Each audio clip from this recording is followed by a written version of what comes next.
If it gets the go-ahead, the new arena, to be built on the back pitches, currently used for training, will be the new home of Edinburgh Rugby, but could also be used for football matches and even concerts.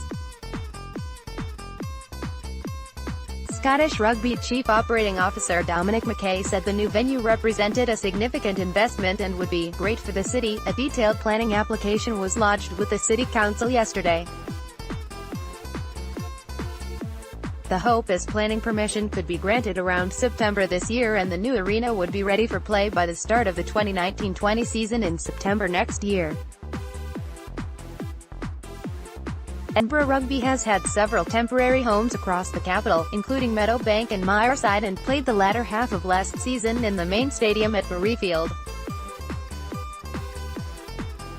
Mr. McKay said, "We've been looking for a home for Edinburgh Rugby for a number of years and we've been around a number of venues, whether that's Megatland or Mireside or Meadowbank, but we've never quite found the right solution.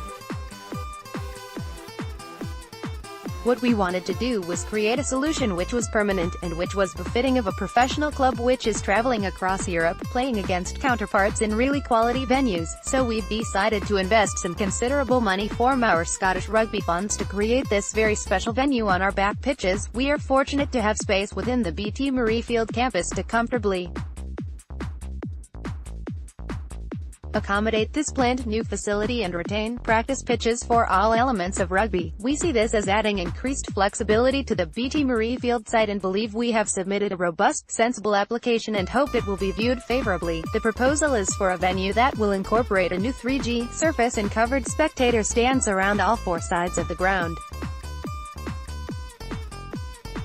Mr. McKay said, "It will create a home for Edinburgh Rugby, but because we plan to put down a 3G synthetic surface, it could also be used for local club games, or academy matches, and it might be able to be used for smaller football matches."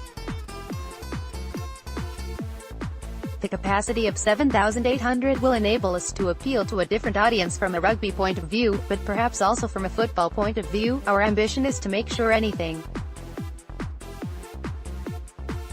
we invest in we utilize as best we possibly can. He said Scottish Rugby had shown it was open to other sports, with Hearts playing 4 matches at Murrayfield while Tynecastle was being upgraded. Hibs, Celtic and Dundee United had also played there in recent times. He claimed the new arena could help Murrayfield in its bid to replace Hampden as the home of Scottish football. Having a facility that is available potentially for football makes our bid for those games out of Hampden even stronger. I firmly believe we've got the best stadium in Scotland here at BT Murrayfield. We've got the best sporting campus in terms of the estate. We've got a big lot of space around the stadium that you can have a lot of fun with, fan zones and a great atmosphere before and after the game. And having an additional facility lends itself even further to our bid for Hampden. On the possibility of music or other events being hosted at the new venue, Mr. McKay said, "Our first focus is to make it a fitting home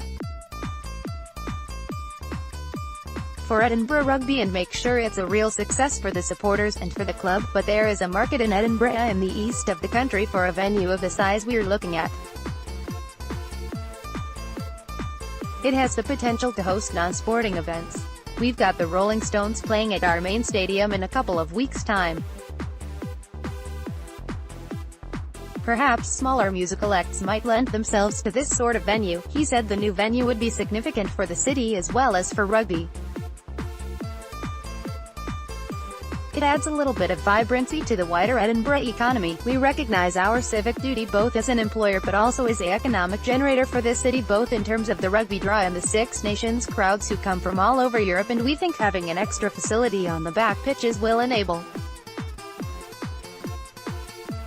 Edinburgh as a team to grow, but importantly gives a facility for the city to use in lots of different ways." Mr. McKay said plans for a hotel at Murrayfield, put forward 2 years ago, had been put on hold for now. "We've got quite detailed plans on a hotel, but we are not progressing them just at this stage. That's something we'll come back and have a look at.